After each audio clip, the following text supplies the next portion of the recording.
ലൂക്കോസിന്റെ സുവിശേഷത്തിൽ കർത്താവ് തൻ്റെ ശിഷ്യന്മാരോട് പറയുന്ന ഒരു പ്രധാനപ്പെട്ട കാര്യമാണ് വിചാരപ്പെടരുത്. ലൂക്കോസ് 12:22 മുതലുള്ള വാക്യങ്ങളിൽ നമുക്ക് കാണാൻ കഴിയുന്നുണ്ട്. വിചാരപ്പെടരുത്. ഇന്നത്തെ ഏറ്റവും വലിയൊരു പ്രശ്നം വിചാരപ്പെടില്ല.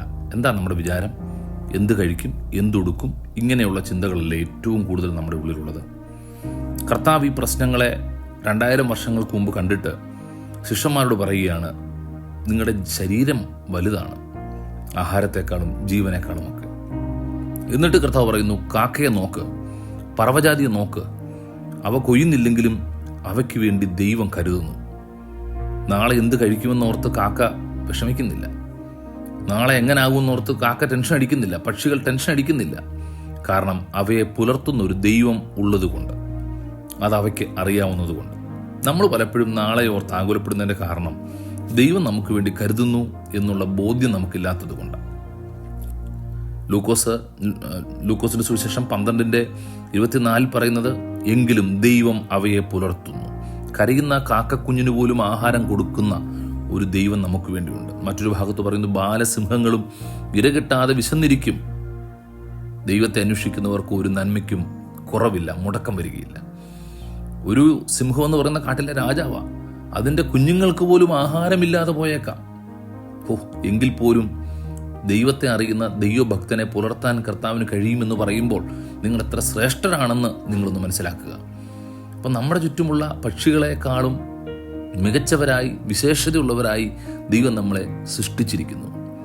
U are more valuable than the birds. പക്ഷികളെക്കാളും വിലയുള്ളവരാണ്. അതുകൊണ്ട് തന്നെയാണ് ദൈവത്തിൻ്റെ സ്വന്തം ഛായയിൽ നമ്മെ സൃഷ്ടിച്ചിരിക്കുന്നത്. വിചാരപ്പെടുന്നത് കൊണ്ട് ഒരു മുഴം കൂട്ടാനും ഒരു മുഴം കുറയ്ക്കാനും കഴിയത്തില്ല.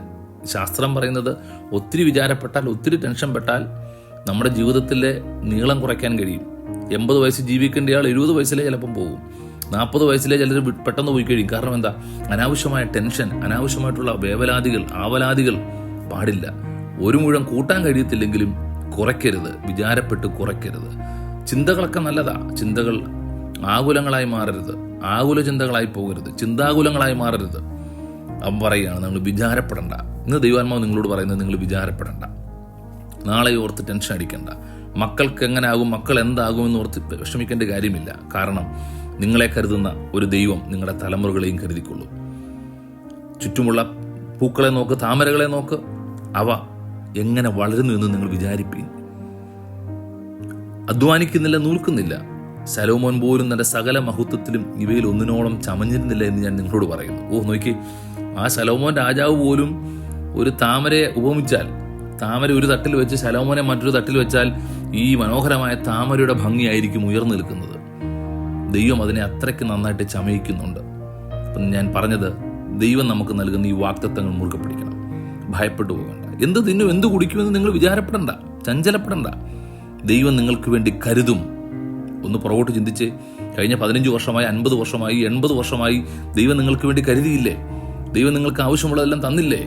എല്ലാ ആഹാരം തന്ന്, വസ്ത്രം തന്ന്, നല്ല ബന്ധങ്ങൾ തന്ന്, നല്ല സ്നേഹിതരെ നൽകി, നല്ല സഭ നൽകി, ദൈവദാസന്മാരെ നൽകിയില്ലേ? പിന്നെ എന്തിനാ നിങ്ങൾ വിചാരപ്പെടുന്നത്?